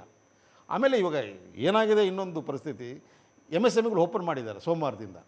ಅವ್ರ ಜನ ಎಲ್ಲ ಹೆಂಗೆ ಬರಬೇಕು ಅಲ್ಲಿಗೆ, ಫ್ಯಾಕ್ಟ್ರಿಗೆ ಹೆಂಗೆ ಬರಬೇಕು? ಒಂದು ಟ್ರಾನ್ಸ್ಪೋರ್ಟೇಷನ್ ಇಲ್ಲ, ಬಸ್ಗಳಿಲ್ಲ. ನಾವು ಅದನ್ನೇ ಕೇಳ್ತಾ ಇದ್ದೀನಿ. ಇವತ್ತು ನಿನ್ನೆ ನಾವು ಲೆಟರ್ ಸಹ ಕೊಟ್ಟಿದ್ದೀವಿ, ನಾವು ಇವತ್ತು ಸಹ ನಾವು ಸಬ್ಮಿಟ್ ಮಾಡಿದ್ದೀವಿ. ಅಟ್ಲೀಸ್ಟ್ ಇಂಡಸ್ಟ್ರಿಯಲ್ ಎಸ್ಟೇಟ್ಗೆ ಒಂದಷ್ಟು MSMEಗೆ ಅಲ್ಲ, ಅದಕ್ಕೇನೆ ನಾನು ಕೇಳಿದೆ. ಜವಾಬ್ದಾರಿ ಅಂದರೆ ಸಂಸ್ಥಾಪಕರ ಜವಾಬ್ದಾರಿ ಅಂದರೆ ಕೈಗಾರಿಕೋದ್ಯಮಗಳು ಅವ್ರಗಳ ಜವಾಬ್ದಾರಿ ಅಂದರೆ ಬರೀ ಲಸಿಕೆ ವ್ಯಾಕ್ಸಿನ್ ಅಂತ ಆಗೋದಿಲ್ಲ. ಅವ್ರು ಕೆಲಸ ಮಾಡಿಸ್ಕೋತಾರೆ ಅಂದರೆ ಅವ್ರನ್ನ ಕರ್ಕೊಂಡು ಬರೋದು, ಕರ್ಕೊಂಡು ಹೋಗೋದು ಕೂಡ ಜವಾಬ್ದಾರಿ ಆಗಬೇಕು ಅನ್ನೋ ಭಾವನೆ. ಯಾಕೆ ಅಂತೀನಿ, ತಮಿಳ್ನಾಡಲ್ಲಿ ಅದೇ ರೀತಿಯ ನಿರ್ಧಾರ ಆಗಿರೋದು. ಸಾರಿಗೆ ನೀವು ಬಿಟ್ಟರೆ ಎಲ್ಲರೂ ನಾವು MSME ಅಂದ್ಕೊಂಡು ಎಲ್ಲರೂ ಬಸ್ ಹತ್ತಿ ಬಿಡ್ತಾರೆ. ಬಸ್ ಹತ್ತಿ ಮತ್ತೆ ಅಲ್ಲೊಂದು ನುಗ್ಲು ಅಲ್ಲೊಂದು ಹರಡುವಿಕೆಗೆ ಅವಕಾಶ ಆಗುತ್ತೆ. ಇದು ಸರ್ಕಾರಕ್ಕೆ ಬೇಡ, ಸಾರಿಗೆ ಅದಕ್ಕೆ ಬಿಟ್ಟಿಲ್ಲ. ಒಂದು ರೀತಿಯಲ್ಲಿ ಇದು ಸರಿ, ಬಟ್ ನೀವು ಕೇಳೋ ಪ್ರಶ್ನೆ 100ಕ್ಕೆ 100 ನಾವು ಒಪ್ಪಬೇಕು. ಸರ್, ಈಗ ನಾನು ಬಸ್ಸಲ್ಲಿ ಎಂಥವ್ರಿಗೆ ಬಿಡ್ತೀರಾ ಅಂದರೆ ಅವ್ರ ಹತ್ರ ಐಡೆಂಟಿಟಿ ಕಾರ್ಡ್ ಇರಬೇಕು, ಅವನು ಫ್ಯಾಕ್ಟ್ರಿಲಿ ಎಲ್ಲಿ ಕೆಲಸ ಮಾಡ್ತಾನೆ ಏನು ಅಂತ ಕಂಪ್ಲೀಟ್ ಡೀಟೇಲ್ಸ್ ಅವನ ಹತ್ರ ಇರುತ್ತೆ. ಅಂಥವ್ರಿಗೆ ಬಿಡಿ ಬಸ್ಸಲ್ಲಿ. ಅಟ್ಲೀಸ್ಟ್ ಕೆಲವು ರೂಟ್ ಓಡಿಸ್ಬೋದು ಬಸ್ಗಳು. ಓನ್ಲಿ ಎಸ್ಟೇಟ್ಗೆ ಎಲ್ಲೆಲ್ಲಿ ಇದೆ, ಫಾರ್ ಎಕ್ಸಾಂಪಲ್ ಪಿಣ್ಯ ಇದೆ, ಬೊಮ್ಮಸಂದ್ರ ಇದೆ, ವೈಟ್ ಫೀಲ್ಡ್ ಇದೆ, ಕಾಮಾಕ್ಷಿಪಾಳ್ಯ ಇದೆ, ಮಾಗಡಿ ರೋಡ್ ಇದೆ, ಮಹಾದೇವಪುರ ಇದೆ, ಎಲ್ಲೆಲ್ಲಿ ದೊಡ್ಡಬಳ್ಳಾಪುರ, ದಾಬಸ್ಪೇಟು, ಇಂಥ ಕಡೆ ಎಲ್ಲೆಲ್ಲಿ ಇಂಡಸ್ಟ್ರಿಯಲ್ ಎಸ್ಟೇಟ್ಗಳಿದೆ ಅಲ್ಲಿಗೆ ಮಾತ್ರ ಬಿಡಬೇಕು ಅಂತೇಳಿ ಅಷ್ಟೇ. ಮತ್ತು ಅಲ್ಲಿ ಬಸ್ಸಲ್ಲಿ ಅವನು ಎಂಟ್ರ್ ಆಗಬೇಕಾದ್ರೆ ಅವನ್ನೆಲ್ಲ ID ಕಾರ್ಡು ಏನು ಎಲ್ಲ ತೋರಿಸ್ಬೇಕು, ಡೀಟೇಲ್ಸ್ ಎಲ್ಲ ತೋರಿಸ್ಬೇಕಾಗತ್ತೆ ಅವನು. ಸೊ ಆವಾಗ ಪರಿಸ್ಥಿತಿ ಆರಾಮಾಗಿ. ಡಾಕ್ಟರ್ ಏನೋ ಹೇಳ್ತೀವಿ, ಆಗ ಹೇಳ್ತಾ ಇದ್ರೆ 5 ಜನ ಕೂತುಕೊಳ್ಳುವ ವಾಹನದಲ್ಲಿ 25 ಜನ ಬರ್ತಾ ಇದ್ದಾರೆ ಅಂತ ಹೇಳಿ. ಇಲ್ದಿದ್ರೆ ಹೆಂಗೆ ಬರೋಕ್ಕೆ ಸಾಧ್ಯ? ಅವರು ಸರ್ಕಾರದಿಂದ ಬಸ್ ಇಲ್ಲ, ಒಂದು ಗುಲ್ಬರ್ಗದಿಂದ ಬರಬೇಕು ಅಂತ ಹೇಳ್ತಾರೆ. ಗುಲ್ಬರ್ಗದಿಂದ ಬೆಂಗಳೂರಿಗೆ ಬರಬೇಕಾದ್ರೆ ಸರ್ಕಾರಿ ಬಸ್ಸೇ ಇಲ್ದಿದ್ರೆ ಒಂದು ಟ್ರೈನ್ ಹೆಂಗೆ ಬರಬೇಕು ಅವರು? ಆವಾಗ 5 ಜನ 15 ಜನ ಕೂತ್ಕೊಂಡು ಬಂದೇ ಬರ್ತಾರೆ. ಆಮೇಲೆ ಒಳಾಂಗಣ ಚಟುವಟಿಕೆಗಳಿಂದ ಈ ಕಾಯಿಲೆ ಬರೋ ಸಾಧ್ಯತೆ ಜಾಸ್ತಿ. ಸೊ MSMEಗಳಲ್ಲಿ ಒಳಾಂಗಣ ಚಟುವಟಿಕೆಗಳು ಕಮ್ಮಿ, ಆ್ಯಕ್ಚುಲಿ ಏರ್ ಕಂಡೀಷನ್ಡ್ ಅಂತಹ ಜಾಗದಲ್ಲಿ ಜಾಸ್ತಿ. ಸೊ ಈಗ ಪ್ರೆಷರಿಂದಾಗಿ ಇನ್ನು ಮದುವೆಗಳನ್ನು ಮಾಡಕ್ಕೆ ಬಿಡೋದು, ಆಮೇಲೆ ಪಬ್ಗಳನ್ನು ಓಪನ್ ಮಾಡೋದು, ಈ ರೀತಿ ಕೆಲಸ ಏನಾದರೂ ಗೌರ್ಮೆಂಟ್ ಮಾಡಿದರೆ ತಿರ್ಗಾ 3ನೇ ಅಲೆ ಬರುತ್ತೆ. MSMEಗಳಿಂದ ಬರುವುದಕ್ಕಿಂತಲೂ ಅಲ್ಲಿ ಬರೋ ಸಾಧ್ಯತೆ ಜಾಸ್ತಿ. ಆದ್ದರಿಂದ ಆ ಪ್ರೆಷರಿಗೆ ಸರ್ಕಾರ ಒಳಪಡಬಾರ್ದು. ಇದನ್ನು ಸರ್, ಈಗ ಅದಕ್ಕೆ ನಾವು ಹೇಳ್ತಾ ಇರೋದು, ಈಗ ಇಮ್ಮಿಡಿಯೇಟಾಗಿ ಎಲ್ಲಿ ನಾರ್ತ್ ಕರ್ನಾಟಕದಿಂದ ಭಾಳ ಒಂದು ಗುಲ್ಬರ್ಗ ಅಲ್ಲಿ ಇಲ್ಲಿಂದ ಬರಬೇಕು, ಬಾಗಲಕೋಟು, ರಾಯಚೂರು, ಬೀದರ್, ಅಲ್ಲಿಂದ ಈಗ ಜನ ಬರೋಂಥದ್ದು ಇದೆ. ಅವರಿಗೆ ಒಂದಷ್ಟು ವ್ಯವಸ್ಥೆಗಳು, ಟ್ರಾನ್ಸ್ಪೋರ್ಟೇಷನ್ ವ್ಯವಸ್ಥೆ ಮಾಡಬೇಕು. ಬೈ ಟ್ರೈನ್ ಆಗಲಿ ಅಥವಾ ಬೈ ಬಸ್ಸು, ಇಷ್ಟೇ ಜನ ಬರಬೇಕು ಅಂತ ಆಗಲಿ. ಟ್ರೈನ್ ಓಡ್ತಾ ಇದೆ. ಅಂಥವನ್ನು ಕರ್ಕೊಂಬರ್ಲಿಕ್ಕೆ ಒಂದು ವ್ಯವಸ್ಥೆ, ಅವ್ರಿಗೆ ಸ್ಪೆಸಿಫಿಕ್ ಆಗಿ ವರ್ಕರ್ಸ್ನ ಕರ್ಕೊಂಬರೋಂಥ ಒಂದು ವ್ಯವಸ್ಥೆ ಆಗಬೇಕು. ಸೊ ಅಪ್ಪಣ್ಣ ಅವ್ರು ಜಾಯ್ನ್ ಆಗಿದ್ದಾರೆ ಈಗ. ಅಪ್ಪಣ್ಣ ಅವರು ಸ್ಟೇಟ್ ಸೆಕ್ರೆಟರಿ ಟ್ರೇಡ್ ಕೌನ್ಸಿಲ್ಗೆ. ನಮಸ್ಕಾರ ಅಪ್ಪಣ್ಣ ಅವರೇ, ಕೇಳಿಸ್ತಿದ್ಯಾ ನಾನು ಮಾತಾಡೋದು? ನಿಖಿಲ್ ಇಲ್ಲಿ. ಸರ್ ನಮಸ್ಕಾರ. ಅಪ್ಪಣ್ಣ ಅವರೇ, ಇಲ್ಲಿ ನಿಮ್ ಜೊತೆ ಕಾಸಿಯಾದ ಅಧ್ಯಕ್ಷರಾದ ಅರ್ಸಪ್ಪ ಅವ್ರು ಕೂಡ ಇದ್ದಾರೆ. ನೀವು ಕಾರ್ಮಿಕರ ಒಂದು ಒಕ್ಕೂಟವನ್ನ ನೀವು ಪ್ರತಿನಿಧಿಸ್ತೀರಿ. ಕಾರ್ಮಿಕರಿಗಾಗಿ ಏನೇನು ಮಾಡಬೇಕಾಗಿದೆ ಈ ಕ್ಷಣ? ಒಂದು, ಅವರನ್ನು ಕಾಪಾಡಬೇಕು, ಅಷ್ಟೇ ಅಲ್ಲದೆ ಪರಿಸ್ಥಿತಿನೂ ಹದಗೆಡೋದಕ್ಕೆ ಬಿಡಬಾರ್ದು, ಅದು ಯಾರಿಂದಾನೇ ಆಗಲಿ. ಹಾಗಾಗಿ ನಾನು ನಿಮಗೆ ಕೇಳ್ತೀನಿ, ನಿಮ್ಮ ನಿರೀಕ್ಷೆ ಅಪೇಕ್ಷೆಗಳು ಯಾವ ರೀತಿ ಇದೆ? ಸರ್, ಮೊದಲನೇದಾಗಿ ನ್ಯೂಸ್ 9 ಅವರಿಗೆ ಒಂದು ಕಾರ್ಯಕ್ರಮಕ್ಕೆ ಕರೆದಿರೋದಕ್ಕೋಸ್ಕರ ನಾನು AICCT ಪರವಾಗಿ ಧನ್ಯವಾದಗಳನ್ನ ಹೇಳ್ತೀನಿ. ಮತ್ತೆ ಬಂದಿರೋ ಮುಖ್ಯ ಕಾಸಿಯಾ ಅವರು ಆಗ್ಲಿರ್ಬೋದು, ಡಾಕ್ಟರ್ ಸಯನಾ ಇರ್ಬೋದು, ಇವರೆಲ್ಲರಿಗೂ AICCT ಪರವಾಗಿ ನಮಸ್ಕಾರ. ಮುಖ್ಯವಾಗಿ ನಾವು ಏನು ಈ ಒಂದು ಕಾರ್ಮಿಕ ಇವತ್ತಿನ ಲಾಕ್ಡೌನ್ ಫಸ್ಟ್ ಲಾಕ್ಡೌನ್ ಅಲ್ಲಿ ಬಂದು ಬಹಳ ಸಮಸ್ಯೆಗಳನ್ನ ಎದುರಿಸಿದ್ದಾರೆ. ಅವತ್ತು ಈ ವಲಸೆ ಕಾರ್ಮಿಕರು ಅಂತ ಹೇಳುವಾಗ ಅವರಿಗೆ ಈ ಸಡನ್ ಲಾಕ್ಡೌನ್ ಬಂದು ಅವ್ರಿಗೆ ಏನು ಅರ್ಥ ಆಗ್ಲಿಲ್ಲ. ಆವಾಗ್ಲೂ ಲೇಬರ್ ಸರ್ಕಾರದ ಮಟ್ಟದಲ್ಲಿ ಒಂದು ದೊಡ್ಡ ಮಟ್ಟದಲ್ಲಿ ನಾವು ಒಂದು ಕಾರ್ಯಕ್ರಮಗಳನ್ನ ಮಾಡಿದ್ವಿ. ಮುಖ್ಯವಾಗಿ ಅವಾಗ ಫಸ್ಟ್ ಲಾಕ್ಡೌನ್ ನಮಗೆ ನೆನಪಿದೆ. ಈ ಒಂದು ಸಡನ್ ಲಾಕ್ಡೌನ್ ಮಾಡಿದಾಗ ಲಕ್ಷಾಂತರ ವಲಸೆ ಕಾರ್ಮಿಕರು ಎಲ್ಲಾ ಕಡೆನೂ ಸಿಕ್ಕಾಕೊಂಡ್ರು. ಅದು ನಾವೆಲ್ಲಾನು ಗಮನಿಸಿದೀವಿ. ಇದರಲ್ಲಿ ಈ ಸಲ ಬಂದಾಗ ಸರ್ಕಾರಕ್ಕೆ ಗೊತ್ತಿತ್ತು ಈ ತರದೊಂದು ಸೆಕೆಂಡ್ ಲಾಕ್ಡೌನ್ ಇದು ಬಂದಾಗ, ಈ ಕೋವಿಡ್ ಬಂದಾಗ ಈ ಕಾರ್ಮಿಕರು ಸಿಕ್ಕಾಕೊಳ್ತಾರೆ ಅಂತೇಳಿ. ಆದ್ರೆ ಸರ್ಕಾರ ಇದ್ರ ಬಗ್ಗೆ ಯಾವುದೇ ಒಂದು ಯಾರನ್ನೂ ಕನ್ಸಲ್ಟ್ ಮಾಡದೆ ನೀವು ಫಸ್ಟ್ ಲಾಕ್ಡೌನ್ ಅಲ್ಲಿ ಬಂದು ಹಲವಾರು ಮೀಟಿಂಗ್ಗಳು ಮಾಡಿದ್ದಾರೆ. ಹೇಗ್ ಮಾಡ್ಬೇಕು, ಸಿಕ್ಕಾಕೊಂಡವ್ರನ್ನ ಹೇಗೆ ಊರಿಗೆ ಕಳಿಸ್ಬೇಕು, ಮತ್ತೆ ಅವ್ರಿಗೆ ಹೇಗೆ ಮೆಡಿಕಲ್ ಇದೆಲ್ಲ ಹೇಳ್ಬೇಕು ಅಂತ ಹೇಳೋದಾದ್ರೆ ಸ್ವಲ್ಪ ಮೀಟಿಂಗ್ಗಳು ನಡೀತು. ಮತ್ತೆ ಅವರಿಗೆ ಹಲವಾರು ಸ್ವಲ್ಪ ಸೌಲಭ್ಯಗಳು ಹೋದ್ಸತಿನೇ ಸಿಕ್ಕಿದೆ. ಈ ಸಲ ಬಂದು ಅದು ಏನೂ ಮಾಡಿಲ್ಲ ಸರ್ಕಾರ, ಅದ್ರ ಬಗ್ಗೆ ನಿರ್ಲಕ್ಷ್ಯನೇ ವಹಿಸಿದೆ. ಆದ್ರೆ ಇಷ್ಟು ದೊಡ್ಡ ಒಂದು ಸಮಸ್ಯೆಗಳು ಬಂದಾಗ ಈಗ ನೋಡಿ, ವಲಸೆ ಕಾರ್ಮಿಕರು ಅವರಿಗೆ ನಾವು ಈ ಒಂದು ಹೇಗಾಗ್ತಾ ಇದೆ, ಒಂದು ಬೆಂಗಳೂರಲ್ಲಿ ನಾವು ಇರಕ್ಕಾಗತ್ತಾ ಒಂದು ಯೋಚನೆ ಮಾಡ್ತಾರೆ.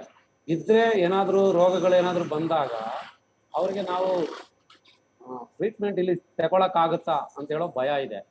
ಅದರಿಂದ ಏನಾಗುತ್ತೆ, ವಲಸೆ ಕಾರ್ಮಿಕರು ಯಾವಾಗ ಲಾಕ್ಡೌನ್ ಅಂತಾನೋ ಇಲ್ಲ ಎಲ್ಲಾ ಫ್ಯಾಕ್ಟ್ರಿ ಇದನ್ನ ಸರ್ಕಾರ ಕೆಲಸ ನಿಲ್ಲಿಸ್ತಾರೆ ಅಂತ ಹೇಳಿ ಗೊತ್ತಾದಾಗ ಅವ್ರಿಗೆ ಭಯ ಇದೆ. ಅದರಿಂದ ಎಲ್ಲರೂ ಊರುಗಳಿಗೆ ಹೊರಡೋದು ಅಂತೇಳಿ ತೀರ್ಮಾನಗಳು ತಗೊಂಡ್ರು. ಅದೇ ತರನೇ ಇವಾಗ ನೋಡಿ, ಅಲ್ಲಿಂದ ಇವಾಗ ಪುನಃ ವಾಪಸ್ ಬರ್ತಾ ಇದ್ದಾರೆ. ಇವಾಗ ಬರುವಾಗ ಏನಾಗ್ತಾ ಇದೆ, ಹಲವಾರು ಇಲ್ಲಿಂದ ಹೋಗುವಾಗ್ಲೂ ಹಲವಾರು ಜನರಿಗೆ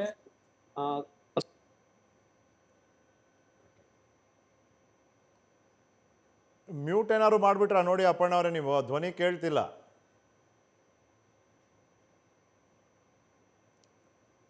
ಅಪ್ಪಣ್ಣ ಅವರೇ, ಮ್ಯೂಟ್ ಏನಾದ್ರು ಒತ್ಬಿಟ್ರ ನೋಡಿ ಎಂದೆ. ಕೇಳಿಸ್ತಾ ಇದೆಯಾ? ಹಾ, ಈಗ ಕೇಳಿಸ್ತಿದೆ, ಹೇಳಿ. ಅಲ್ಲ ಅಪ್ಪಣ್ಣ ಅವರೇ, ನಿಮ್ಮ ಎಕ್ಸ್ಪೆಕ್ಟೇಷನ್ಗಳು ಯಾವ ರೀತಿ ಇದೆ? ನೀವು ಒಂದ್ ಹೇಳಿದ್ರಿ, ಈಗ ಅವ್ರಿಗೆ ಏನಾರು ಆಗೋದ್ರೆ ಟ್ರೀಟ್ಮೆಂಟು, ಮೆಡಿಕಲ್ಲು, ಹಾಸ್ಪಿಟ್ಲು, ಅದಕ್ಕೊಂದು ಒಂದು ವ್ಯವಸ್ಥೆ ಇರಬೇಕು ಅಂತ.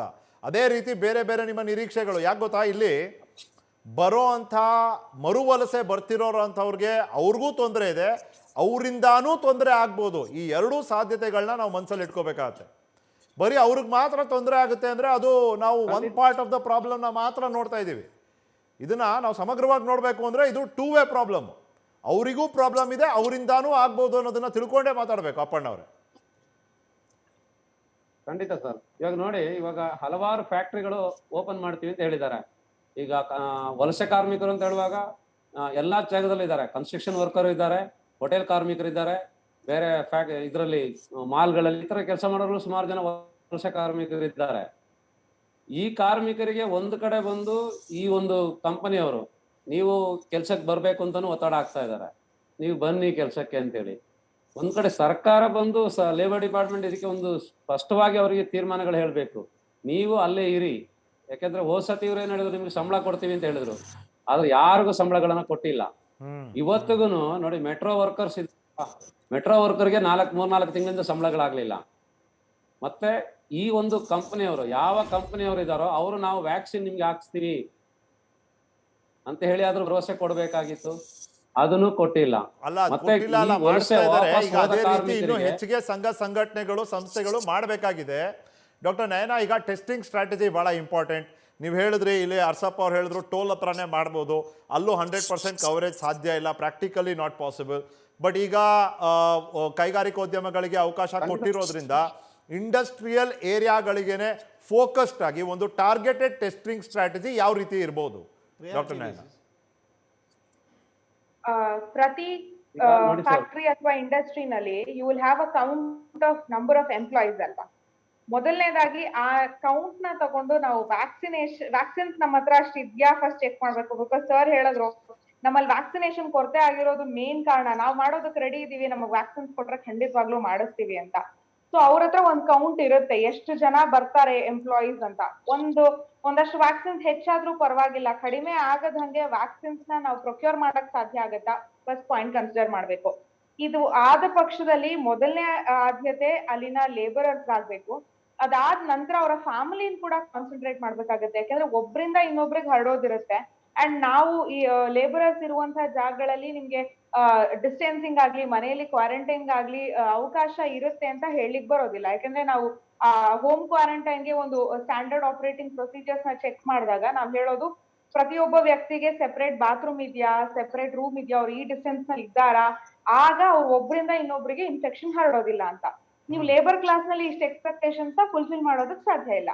ಸೊ ಫಸ್ಟ್ ಟಾರ್ಗೆಟ್ ಬಂದು ನಾವು ಲೇಬರರ್ಸ್ ಗೆ ವ್ಯಾಕ್ಸಿನೇಷನ್ ಕೊಟ್ಟ ಮೇಲೆ ಲೇಬರರ್ಸ್ ಫ್ಯಾಮಿಲಿ ಕೂಡ ಕಾನ್ಸಂಟ್ರೇಟ್ ಮಾಡ್ಬೇಕಾಗುತ್ತೆ ಅಲ್ವಾ. ಬಿಕಾಸ್ ಅವ್ರಿಗೆ ಈಗ ನೀವು ಇಲ್ಲಿ ಮಾಡ್ಕೊಂಡ್ ಬಂದ್ ಇವಾಗ ಕೋವಿಡ್ ವ್ಯಾಕ್ಸಿನ್ ತಗೊಂಡವರಲ್ಲಿ ಕೂಡ ಇನ್ಫೆಕ್ಷನ್ಸ್ ಕಾಣಿಸ್ತಾ ಇದೆ ನಮ್ಗೆ. It is not that 100% vaccine ತಗೊಂಡಿದ್ದಾರೆ ಅವ್ರಿಗೆ ಇನ್ಫೆಕ್ಷನ್ ಬರ್ತಿಲ್ಲ ಅಂತ. ಆದ್ರೆ ಇಂಟೆನ್ಸಿಟಿ ಕಡಿಮೆ ಇದೆ, ಅದು ಫೇಟಲ್ ಆಗ್ತಾ ಇಲ್ಲ ಅನ್ನೋದು ನಮ್ಗೆ ಖುಷಿ ಕೊಡುವಂತ ವಿಷಯ. ಆದ್ರೆ ಅವ್ರು ಹರಡೋದಿಲ್ಲ ಅಂತ ಹೇಳಲ್ಲ, ಅವ್ರಿಗೆ ಇನ್ಫೆಕ್ಷನ್ ಬರೋದಿಲ್ಲ ಅಂತ ಹೇಳಲ್ಲ. ಸೊ ನೀವು ಟಾರ್ಗೆಟ್ ಮಾಡ್ಬೇಕಾದ್ರೆ if you are doing it holistic, ಎಲ್ರು ಕವರ್ ಮಾಡ್ಬೇಕಾಗುತ್ತೆ. ಅದೇ ನಯನ ಹೇಳೋದು ಭಾಳ ಪರ್ಫೆಕ್ಟ್ ಸರ್. ಅವ್ರೇನಾದ್ರು ಎವ್ರಿ ಫ್ಯಾಕ್ಟ್ರಿ ಹತ್ರ ಹೋಗಿ ವ್ಯಾಕ್ಸಿನೇಷನ್ ಹಾಕಬೇಕು ಅಂತ ಬೇಕಾಗಿಲ್ಲ. ಒಂದು ಇಂಡಸ್ಟ್ರಿಯಲ್ ಎಸ್ಟೇಟಲ್ಲಿ ಒಂದು ಕಡೆ ನಾವು ಪ್ರಾವಿಷನ್ ಮಾಡಿದ್ರೆ, ಆ ಇನ್ಫ್ರಾಸ್ಟ್ರಕ್ಚರ್ ಕೊಟ್ಟರೆ ಎಷ್ಟು ಜನ ಕೆಲಸ ಮಾಡ್ತಾರೆ ಅನ್ನೋದು ಗೊತ್ತಿರುತ್ತೆ. ಅವ್ರು ಬಂದು ಹಾಕ್ಸ್ಕೊತಾ ಇರ್ತಾರೆ. ಒಂದೊಂದು ಫ್ಯಾಕ್ಟ್ರಿಗೆ ಹೇಳ್ತೀವಿ, ಒಂದು ಸ್ಲಾಟ್ ಕೊಡ್ತೀವಿ ನಾವು, ನೀವು 1 ಗಂಟೆಯಿಂದ 2 ಗಂಟೆವರೆಗೂ ನಿಮ್ಮ ಫ್ಯಾಕ್ಟ್ರಿ ಅವ್ರನ್ನ ಕಳಿಸಿ. ಸೊ ಇವರಿಗೆ 2 ಗಂಟೆಯಿಂದ 3 ಗಂಟೆ ಕಳಿಸಿ, ಇವರಿಗೆ ಇನ್ನೊಂದು ಆ ಥರ ನಾವು ಮಾಡ್ತೀವಿ. ನಾವು ಎವ್ರಿ ಫ್ಯಾಕ್ಟ್ರಿಗೆ ಅವರು ಇನ್ಫ್ರಾಸ್ಟ್ರಕ್ಚರ್ ಕೊಡೋದು ಬೇಡ, ನಮ್ಗೆ ಒಂದು ಏರಿಯಾದಲ್ಲಿ ಒಂದು ಕಡೆ ಕೊಟ್ಟರೆ ಸಾಕು. ಅಂದ್ರೆ ಒಂದು ಕಡೆಯಲ್ಲಿ ಸಾರ್ವಜನಿಕರಿಗೂ ಲಸಿಕೆ ನೀಡಿಕೆ ಅದು ನಡೀತಾ ಇರಬೇಕು. ಅಟ್ ದ ಸೇಮ್ ಟೈಮ್ ಈಗ ಮರುವಲಸೆ ಬಂದಿದ್ದಾರೆ, ಕೈಗಾರಿಕೋದ್ಯಮಗಳು ಶುರು ಆಗೋಯ್ತು, ಶ್ರಮಿಕ ವರ್ಗದವ್ರು ಇರ್ತಾರೆ, ಅವರಲ್ಲಿ ಬೇರೆ ಬೇರೆ ಥರ ಅಪನಂಬಿಕೆಗಳಿದೆ, ಅದರಿಂದ ಅವ್ರು ಲಸಿಕೆ ತಗೊಳ್ಳೋದಕ್ಕೆ ಮುಂದೆ ಬರ್ತಿಲ್ಲ. ಅಲ್ಲಿಗೂ ರಾಷನ್ ಮಾಡಿ ಕೊಡಬೇಕು ಲಸಿಕೆಗಳನ್ನ. ಅಷ್ಟಲ್ಲದೆ ನೀವು ಅವರಿಗೆ ಒಂದು ವಿಶ್ವಾಸ ಮೂಡಿಸುವಂಥ ಒಂದೆರಡು ಮಾತು ಹೇಳ್ಬೋದಾ ಅರ್ಸಪ್ಪ ಅವರೇ? ಒಂದು ಖಂಡಿತ ಲಸಿಕೆ ಬಗ್ಗೆ, ಇನ್ನೊಂದು ಟೆಸ್ಟಿಂಗ್ ಬಗ್ಗೆ. ಯಾಕಂದ್ರೆ ಈಗ ಅವ್ರು ಒಂದು ಕಡೆ ಇನ್ನೊಂದು ಕಡೆ ಬಂದ್ರೆ, ನಾನು ಅವಾಗಲೇ ಹೇಳಿದೆ, this is a 2-way problem. ಅವರಿಗೂ ತೊಂದರೆ, ಅವರಿಂದಾನೂ ತೊಂದರೆ. ಇದನ್ನ ನಾವು ಪ್ರತಿಯೊಬ್ಬರು ತಿಳ್ಕೊಬೇಕು, ಬರೀ ಅವ್ರೊಬ್ರಿಗೆ ಮಾತ್ರ ಸೀಮಿತ ಅಲ್ಲ ಇದು. ನನಗೆ ಇವತ್ತು ಆಗಿದ್ದ ಎಕ್ಸ್ಪೀರಿಯನ್ಸು ಸರ್. ಸೊ ನಾನು ಒಂದು ಕಡೆ ಇವತ್ತು ನಾವು ಕಾಶಾದಲ್ಲಿ ಮಾಡ್ತಾ ಇದ್ದಾಗ ಯಾರಿಗೆ ಭಯ ಅಂತ ಹಿಂದೆ ಹಾಕಿಸ್ಕೊಳ್ಳಲ್ಲ ಅಂತಿದ್ರು, ಅವರು ಇವತ್ತು ಮುಂದೆ ಬರ್ತಾ ಇದ್ದಾರೆ. ಅವ್ರಿಗೆ ಗೊತ್ತಾಗಿದೆ ವ್ಯಾಕ್ಸಿನೇಷನ್ ವ್ಯಾಲ್ಯೂ ಏನಂತ. ಡಾಕ್ಟರ್ ಹೇಳ್ದಂಗೆ ಅವ್ರಿಗೆ ವ್ಯಾಕ್ಸಿನೇಷನ್ ವ್ಯಾಲ್ಯೂ ಗೊತ್ತಾಗಿದೆ. ವ್ಯಾಕ್ಸಿನೇಷನ್ ಹಾಕಿಸ್ಕೊಂಡ್ರೆ ನಮಗೆ ಜೀವನ ಅನ್ನೋದು ಅವ್ರಿಗೆ ಅರ್ಥ ಆಗಿದೆ. ಕೆಲವರು ಇವತ್ತು ಇದ್ದಾರೆ, ಕೆಲವರು ಟ್ರೈಬಲ್ ಏರಿಯಾದಲ್ಲಿ ಅಲ್ಲಿಂದ ಬರೋವಂಥವ್ರು, ಅವರು ಇವತ್ತು ಸಹ ಒಪ್ಕೋತಾ ಇಲ್ಲ, ನಾವು ವ್ಯಾಕ್ಸಿನೇಷನ್ ನಮಗೆ ಬೇಡ ಹಾಗೆ ಹೀಗೆ ಅಂತ ಹೇಳ್ತಾರೆ. ಬಟ್ ಇವತ್ತು ಯಾರು ಫ್ಯಾಕ್ಟ್ರಿಗೆ, ನಾನು ಲೇಬರ್ ಬಗ್ಗೆ ಏನು ಮಾತಾಡ್ತಾ ಇದ್ದೀನಿ, ಶ್ರಮಿಕರ ಬಗ್ಗೆ ಏನು ಮಾತಾಡ್ತಾ ಇದ್ದೀನಿ, ಅವರು ಇವತ್ತು ಅವ್ರಿಗೆ ಅರ್ಥ ಆಗಿದೆ. ಆ ಮನವರಿಕೆ ಮಾಡೋಂಥ ಕೆಲಸ ನಾವು ಮಾಡ್ತಾ ಇದ್ದೀವಿ. ಇವತ್ತು ಪ್ರತಿಯೊಬ್ಬ ಕಾರ್ಮಿಕನು, ನನಗೆ ನಾನು ವ್ಯಾಕ್ಸಿನ್ ಹಾಕ್ಸ್ಕೊಂಡಿದ್ದೆ, ನನಗೆ ಫ್ಯಾಕ್ಟ್ರಿಲಿ ಕೆಲಸ ಸಿಗಲ್ಲ, ಫ್ಯಾಕ್ಟ್ರಿಗೆ ಹೋಗೋಕ್ಕಾಗಲ್ಲ, ನಾನು ಸಂಪಾದನೆ ಮಾಡೋಕ್ಕಾಗಲ್ಲ ಅಂತ ಅವ್ನು ಅರಿವಾಗಿದೆ. ಇವತ್ತೆಲ್ಲರೂ ಬಂದು ಮಾಡಿಸ್ಕೊತಾ ಇದ್ದಾರೆ. ಆ ಕೆಲಸ ನಾವು ಮಾಡ್ತೀವಿ ನಾವು. ಬಟ್ ಮುಖ್ಯವಾಗಿ ಇವತ್ತು ಬೇಕಾಗಿರೋದು ಗೌರ್ಮೆಂಟ್ ಕಡೆಯಿಂದ ನಮಗೆ ಸಪೋರ್ಟ್. ಸೊ ನಾವು ಇವತ್ತು ಕೇಳ್ತಾ ಇದ್ದೀವಿ, ನಾನು ನಿನ್ನೆ ಅಟ್ಲೀಸ್ಟ್ ನಮಗೊಂದು 5,000 ಎವ್ರಿ ಡೇ ಒಂದು 5,000 ನಮಗೆ ಕೊಡಿ ಅಂತ ನಾವು ಕೇಳ್ತಾ ಇದ್ದೀವಿ. ಸೊ ಅಟ್ಲೀಸ್ಟ್ ಯಾರ್ಯಾರು ಹೋಗ್ತಾರೆ ಫ್ಯಾಕ್ಟ್ರಿಗಳಿಗೆ ಅವ್ರನ್ನ ನಾವು ಇಮಿಡಿಯೇಟಾಗಿ ಹೇಳ್ಬೋದು, ಹೋಗಪ್ಪ ಒಂದು ವ್ಯಾಕ್ಸಿನ್ ಹಾಕ್ಸ್ಕೊಂಬ, ಇಲ್ಲಿ ನಡೀತಾ ಇದೆ, ಹಿಂಗಿದೆ ಕೊಡ್ತಾ ಇದ್ದಾರೆ ಅಂತೇಳಿ. ಆ ಕೆಲಸ ನಿಮ್ಗೆ ಮಾಡ್ಲಿಕ್ಕೆ ಆಗ್ತಾ ಇಲ್ಲ ಇವತ್ತು. ಅದು ನಮಗೆ ಇವತ್ತು ಪೀಣ್ಯದಲ್ಲಿ ಒಂದು ಕಡೆ ಒಂದು 300 ವ್ಯಾಕ್ಸಿನೇಷನ್ ಕೊಟ್ಟಿದ್ರು, ಅಲ್ಲಿ 1,000 ಜನ ಬಂದು ನಿಂತವ್ರೆ, ಕ್ಯೂ ನಿಂತಿದ್ದಾರೆ. ಏನು ಮಾಡ್ಬೇಕು ನಾವು? ಅಟ್ಲೀಸ್ಟ್ ಅದು ತಗೊಳಕ್ ಮನಸ್ಥಿತಿ ಇದೆಯಲ್ಲ, ಇದು ಖುಷಿ. ಹೌದು, ಖುಷಿ. ವ್ಯಾಕ್ಸಿನ್ ಸಿಗ್ತಾ ಇಲ್ಲ ಅನ್ನೋದು ದುಸ್ಥಿತಿ, ಬಟ್ ಅಟ್ಲೀಸ್ಟ್ ತಗೊಳಕ್ ಮುಂದೆ ಬರ್ತಾ ಇರಲ್ಲ ಜನ, ಅದು ನಿಜವಾಗ್ಲೂ ಒಳ್ಳೆ ವಿಷಯ. ನಿಖಿಲ್, ಇವತ್ತು ಪೀಣ್ಯ ಭಾಗದಲ್ಲಿ ಕಾರ್ಮಿಕರು ಇರೋಂಥ ಮೇಜರ್ ಜಾಗ, ಅದು ಮೇನ್ ಪ್ಲೇಸ್ ಅದು. ಇವತ್ತೆಲ್ಲ ಹೊರಗಡೆಯಿಂದ ಬಂದಿರೋರಿಗೆ ಸೋಮವಾರದಿಂದ ಫ್ಯಾಕ್ಟ್ರಿಗೆ ಹೋಗಬೇಕು ಅಂದರೆ ಅವ್ರ ಓನರ್ ಹೇಳಿರ್ತಾರೆ, ಅವ್ರಿಗೆ ವ್ಯಾಕ್ಸಿನೇಷನ್ ಮಾಡಿಸ್ಕೊಂಡು ಬರಬೇಕು ಅಂತ ಹೇಳಿರ್ತಾರೆ. ಇವತ್ತು ನಾವು ಒಂದು ಕಡೆ ನಾವು ಒಂದು 3-4 ಕಡೆ ನಾವು ಇವತ್ತು ಅರೇಂಜ್ ಮಾಡಿದ್ವಿ. ಒಂದು ಕಡೆ ನಾನು ಒಂದು ಎಕ್ಸಾಂಪಲ್ ಹೇಳಿದ್ದೆ ಅಷ್ಟೇ, 300 ನಮಗೆ ವ್ಯಾಕ್ಸಿನೇಷನ್ ಕೊಟ್ಟಿದ್ರು, ಅಲ್ಲಿ 1,000 ಜನ ಬಂದಿದ್ದಾರೆ. ಸೊ ಇವತ್ತು 1,000 ಜನ ಇದ್ದಿದ್ದರೆ ಅವತ್ತು 1,000 ಜನಕ್ಕೆ ಇವತ್ತು ವ್ಯಾಕ್ಸಿನೇಷನ್ 1,000 ವ್ಯಾಕ್ಸಿನ್ ಡೋಸ್ಗಳು ಇದ್ದಿದ್ರೆ ಇವತ್ತು ಎಲ್ಲರಿಗೂ ಆಗ್ತಾ ಇರೋದು. ಇಲ್ಲ, ಒಂದು ಖುಷಿಯ ವಿಷಯ ಅಂದ್ರೆ ನಿಮ್ಮ ತರ ಸಂಘ ಸಂಘಟನೆಗಳು ಒಂದು ಮುತುವರ್ಜಿ ವಹಿಸಿ ನಿಮ್ಮ ಜವಾಬ್ದಾರಿ ನಿಭಾಯಿಸೋದಕ್ಕೆ ನೀವು ರೆಡಿ ಆಗಿದ್ದೀರಿ. ಸಹಭಾಗಿತ್ವದಲ್ಲಿ ನಿಮ್ಮ ಪಾತ್ರ ಏನು ಅಂತ ತಿಳ್ಕೊಂಡು ನೀವು ಮುಂದೆ ಬಂದಿದ್ದೀರಿ, ಅದೇ ಸಂತೋಷದ ವಿಷಯ. ಇನ್ನು ಕಾರ್ಮಿಕರ ಒಂದಷ್ಟು ಜವಾಬ್ದಾರಿ ಇರುತ್ತೆ, ಮರುವಲಸೆ ಬರ್ತಿರೋವಂಥವ್ರದ್ದು ಅವ್ರದ್ದೊಂದಷ್ಟು ಜವಾಬ್ದಾರಿ ಇರುತ್ತೆ, ನಮ್ಮಿಂದಾನು ಬೇರೆಯವ್ರಿಗೆ ತೊಂದರೆ ಆಗ್ಬೋದು ಅಂತ ತಿಳ್ಕೊಂಡು ಅವರು ಕೂಡ ತಮ್ಮ ಪಾತ್ರವನ್ನು ನಿಭಾಯಿಸಬೇಕಾಗತ್ತೆ. ಸಮಯ ಇದ್ದಿದ್ದಿಷ್ಟೇ ನನ್ನ ಹತ್ರ. ಡಾಕ್ಟರ್ ನಯನ, ಹೇಳಿಬಿಡಿ ಸರ್. ಏನಿಲ್ಲ, ಇವತ್ತು ವ್ಯಾಕ್ಸಿನೇಷನ್ ಬಗ್ಗೆ ನಾವು ಮಾತಾಡ್ತಾ ಇದ್ದೀವಿ. ಭಾಳಷ್ಟು ಜನ CSR ಫಂಡಲ್ಲಿ ಕೊಟ್ಟು ಸಹಾಯ ಮಾಡಲಿಕ್ಕೆ ಮುಂದೆ ಬಂದಿದ್ದಾರೆ. ಅವ್ರಿಗೂ ಪೇಮೆಂಟ್ ಕೊಟ್ಟರು ಸಹ 650 ರೂಪಾಯಿನೂ ಆಗುತ್ತಂತೆ ಅದೊಂದು ವ್ಯಾಕ್ಸಿನೇಷನ್. ಅವರಿಗೆ ಪೇಮೆಂಟ್ ಕೊಡೋಕೆ ರೆಡಿ ಇದ್ದಾರೆ, 1,000 ರೂಪಾಯಿ ಖರ್ಚು ಮಾಡೋಕೆ ರೆಡಿ ಇದ್ದಾರೆ, ಬಟ್ ವ್ಯಾಕ್ಸಿನೇಷನ್ ಸಿಗ್ತಾ ಇಲ್ಲ. ಅದು ಸರ್ಕಾರದ ಜವಾಬ್ದಾರಿ ಇದೆ. ಅದಕ್ಕೆ ಹೇಳಿದ್ರು ಇದು ಸಹಭಾಗಿತ್ವನೇ. ಇದು ಅವ್ರು ಮಾತ್ರ ಕೊಡ್ತಾರೆ ಅಂದ್ರೆ ಅವ್ರು ಕೊಟ್ಟ ತಕ್ಷಣ ಆಗೋದಿಲ್ಲ, ಇಲ್ಲಿ ಮಾಡಿಸೋದಕ್ಕೂ ನಿಮ್ಮಂಥವ್ರು ಇರಬೇಕು. ದುರಾದೃಷ್ಟಗಳು ನೋಡಿ. ರೈಟ್. ಸವಾಲ್ಗಳು ಸಾಕಷ್ಟಿದೆ. ಹೋಪ್ಫುಲಿ ಇದೆಲ್ಲ ನಿವಾರಿಸೋದ್ರಲ್ಲಿ ಸರ್ಕಾರ ಯಶಸ್ವಿ ಆಗುತ್ತೆ. Thank you doctor Damle. Arsappa ಅವರೇ ಧನ್ಯವಾದ. Doctor Nayana, thank you so much. Annappa ಅವರೇ ಧನ್ಯವಾದ. ಇದು 2-ವೇ ಪ್ರಾಬ್ಲಮ್, ಇಲ್ಲಿಗೆ ನಿಲ್ಲಿಲ್ಲ. ಇನ್ನು ನೆಕ್ಸ್ಟ್ 2 ದಿವಸ ಕೂಡ ಈ ಮರು ವಲಸೆದು ಪ್ರಕ್ರಿಯೆ ನಡೀತಾನೆ ಇರುತ್ತೆ. ಸರ್ಕಾರ ಎಚ್ಚೆತ್ಕೊಂಡು ಏನೇನು ಮಾಡ್ಬೋದು ಅಂತ ಇವತ್ತು ಗೃಹ ಸಚಿವರು ಇದನ್ನು ಗಮನಿಸಿದ್ದಾರೆ. ಹಾಗೆ ಪರಿಸ್ಥಿತಿಗೆ ತಕ್ಕಂಥ ಬದಲಾವಣೆಗಳು, ಆ ಬೇಕಾದಂಥ ವ್ಯವಸ್ಥೆನ ಮಾಡ್ಕೊಳ್ಳೋದ್ರ ಮೂಲಕ ನಿಯಂತ್ರಣ ಮುಂದುವರಿಯೋ ರೀತಿಯಲ್ಲಿ ಸರ್ಕಾರ ನೋಡ್ಕೋಬೇಕಾಗಿದೆ. ನೀವು ನೋಡ್ತೀರಿ ನ್ಯೂಸ್ ಫಸ್ಟ್, ಪ್ರತಿಕ್ಷಣ ನಿಮ್ಮೊಂದಿಗೆ. ನ್ಯೂಸ್ ಫಸ್ಟ್, ಪ್ರತಿಕ್ಷಣ ನಿಮ್ಮೊಂದಿಗೆ.